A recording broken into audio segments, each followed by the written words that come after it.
Sortie de crise provisoire pour les producteurs de lait. Suite à une réunion tripartite, producteurs et industriels ont trouvé un accord sur la hausse des prix du lait pour le deuxième trimestre. Bruno Le Maire se félicite de cet accord de l'interprofession.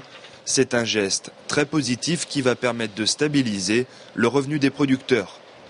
Au terme de ce compromis, producteurs et industriels devraient ouvrir des négociations destinées à fixer de nouveaux indices, notamment de production et de compétitivité, pour une mise en application au 1er juillet.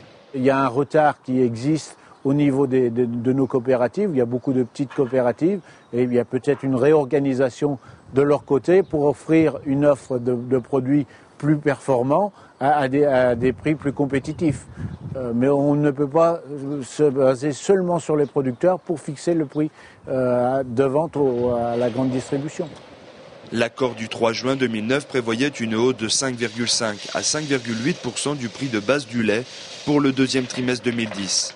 Selon les entreprises transformatrices, cet accord accentue de 15% la différence de prix entre la France et l'Allemagne, l'autre grand pays producteur en Europe.